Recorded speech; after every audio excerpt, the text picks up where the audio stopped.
आजा आजा जिंद शामी आने के तले, आजा जरी वाले नीले आसमाने के तले। जय हो जय हो आजा। লাগছে এরকম সুন্দর রৌদ্রোজ্জ্বল সকাল আমরা পেয়েছি। আমাদের সঙ্গে অতিথি রূপে রয়েছেন আমাদের বাঁকুড়ার মাননীয় এসপি সাহেব এবং মোহনানন্দ হসপিটালের যারা সমস্ত অর্গানাইজার, মোহনানন্দ ক্যান্সার হসপিটালের সমস্ত পরিবার, আমার সিও দাদা রয়েছেন এখানে যার সাথে আমি খুবই যুক্ত, এবং পুরো পরিবারের যারা রয়েছেন এবং যারা আজকে অংশগ্রহণ করছেন তাদের সকলকে আমার তরফ থেকে অনেক অনেক অভিনন্দন।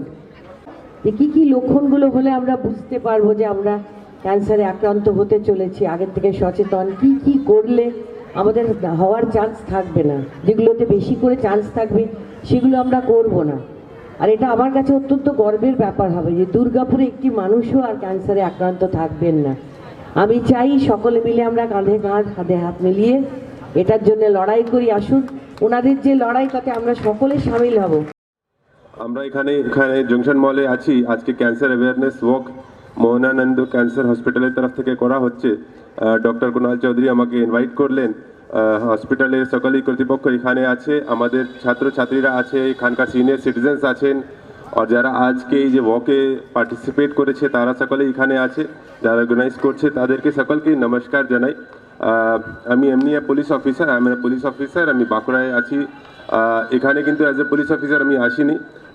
ক্যান্সারের সাথে আমার একটা খুব ক্লোজ ইন্টারাকশন হয়েছে। আমার ফ্যামিলিতে ক্যান্সার একজন হয়েছিল, আর এই জন্য আস্তে আস্তে করে আমি ক্যান্সারকে খুব কাছ থেকে দেখেছি। তার উপরে অনেক নিজে একটু রিসার্চ করেছি, কিছু পড়েছি। ডক্টর সাহেবের সাথে পরিচয় আমার হলো টাটা মেডিকেল নিউ টাউনে, আমার সাথে ওখানে কিছু ডক্টরদের সাথেও পরিচয় হলো। তো আমি এগুলো দেখতে বুঝতে পারলাম ক্যান্সার সম্পর্কে।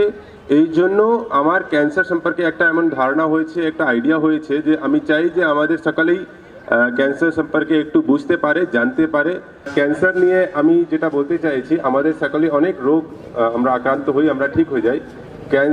ক্যান্সার কিন্তু একটা এমন রোগ আছে যার সম্পর্কে আমরা বেশিরভাগই কথা বলতে চাই না। আর ক্যান্সার এতটাই এমন একটা নাম আছে, ইনফেমাস নাম এমন আছে যে ক্যান্সার নাম শুনলেই লোক একটু প্যানিক করে অথবা একটু ডিসইন্টারেস্টেড হয়ে যায় কি ক্যান্সার আছে, টেনশন আছে, ক্যান্সার সম্পর্কে আমরা কেন কথা বলবো, ক্যান্সার আমার জন্য না। কিন্তু আপনারা যদি নোটিস করেন তো আস্তে আস্তে করে আমরা দেখছি আমাদের সকলেই কাছাকাছি যারাই লোক আছে তারা তাদের মধ্যে হয়তো কেউ ক্যান্সার আক্রান্ত আছে। আমরা সকলকে এমন লোককে চিনি। যেহেতু আমরা ক্যান্সার সম্পর্কে জানতে চাই না, ক্যান্সার সম্পর্কে আমরা বলি না, আমাদের ক্যান্সার ঠিক মতো চেক আপ করাই না, স্ক্রিনিং করাই না। ক্যান্সার নিয়ে এটাই প্রবলেম যে যত লেট ধরা পড়ে ততই ওর ট্রিটমেন্ট মুশকিল।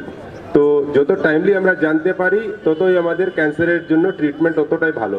কিন্তু টাইমলি জানতে পারবো তখনই যখন আমরা স্ক্রিনিং করাবো, টাইমলি চেক আপ করাবো, অথবা তার সম্পর্কে আমরা কথা বলবো, আমরা একটু রিসার্চ করবো, আমরা জানবো।